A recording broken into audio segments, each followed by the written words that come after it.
After duty നമുക്ക് വീട്ടിലേക്ക് പോവാം.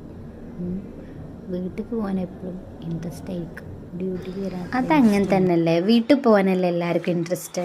അപ്പം ഞാൻ വേഗം യൂണിഫോമൊക്കെ മാറ്റി വെച്ച് നേരെ പോയിട്ട് പഞ്ച് ഔട്ടും ചെയ്ത് ഒറ്റ ഓട്ടമായിരുന്നു കേട്ടോ.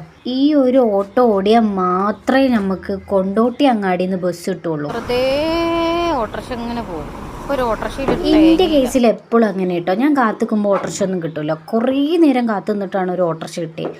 അപ്പോഴേക്കും ബസ്സിൻ്റെ കഥ ഒരു കണക്കായിരിക്കും കേട്ടോ. റോഡിൻ്റെ അവസ്ഥ പിന്നെ പറയണ്ടല്ലോ. ഈ ഒരു അവസ്ഥ കാരണം ബസ്സും കിട്ടൂല, പഞ്ച് ചെയ്യാനും പറ്റൂല. അങ്ങനത്തെ ഒരു വല്ലാത്ത സിറ്റുവേഷനാട്ടോ ഇപ്പോൾ. അജ്ജാതി ഓട്ടോ ഓടിയിട്ടാട്ടോ എനിക്ക് ഈ ബസ് കിട്ടിയത്. ബസ്സിൽ കുറച്ച് നേരം കുറച്ച് തിരക്കുണ്ടായിരുന്നു. പിന്നെ തട്ടിമുട്ടിയൊരു സീറ്റൊക്കെ കിട്ടി കേട്ടോ. പിന്നെ നേരെ പാറയിൽ ഇറങ്ങിയിട്ട് അവിടെ നിന്ന് ഓട്ടോറിക്ഷ വിളിച്ചിട്ട് വേണം നമുക്ക് വീട്ടിലെത്താൻ. വീട്ടിലെത്തിയാൽ പിന്നെ ഇതാണ് അവസ്ഥ, കൂട്ടത്തിലൊരിക്കലാണ്. ഈ ഒരു ദിവസത്തെ ആലോചനകളൊക്കെ ആലോചിച്ച് കഴിഞ്ഞാൽ പിന്നെ ഇതായി അവസ്ഥ. ഇവളെ ഒന്ന് സെറ്റാക്കി കൊണ്ടുവരണമെങ്കിൽ കുറേ പാടാണ് കേട്ടോ. പിന്നെ ഓളുടെ മൈൻഡ് ഓക്കെ ആവണത് വരെ ഇങ്ങനെയൊക്കെ തന്നെ കേട്ടോ. നേരം വെഗേന് പരാതി, ഫോൺ എടുക്കാത്തതിന് പരാതി, മിഠായി വാങ്ങാത്തതിന് പരാതി. ഇതൊക്കെ കേട്ട് കഴിയുമ്പോഴത്തേക്ക് കുളിക്കാനുള്ള ടൈം വരെ കഴിഞ്ഞ് നേരെ 9 മണിയാവും കേട്ടോ.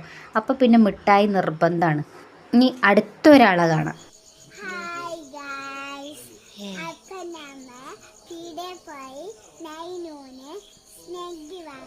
പീടികയിലെത്തിക്കഴിഞ്ഞാലേ ഈ പറഞ്ഞ സാധനങ്ങളൊന്നുമല്ല വാങ്ങുക. ഓർക്ക് വേണ്ടാത്ത ഒരു സാധനവും അവിടെ ഉണ്ടാവില്ല എന്നാണ് സത്യം. പിന്നെ ഞങ്ങൾക്ക് ഐസ്ക്രീം തിന്നണമെങ്കിൽ മഴയും വെയിലും ഒരു വിഷയമല്ല കേട്ടോ. ഏത് കാലാവസ്ഥയിലും ഏത് പ്രൊഡക്റ്റും ഞങ്ങൾക്ക് പോവും. അതാണ് ഞങ്ങൾ. പിന്നെ തുമ്പി വായ തുറന്നാൽ പിന്നെ ഒരു ബെല്ലും ബ്രേക്കും ഉണ്ടാവില്ല.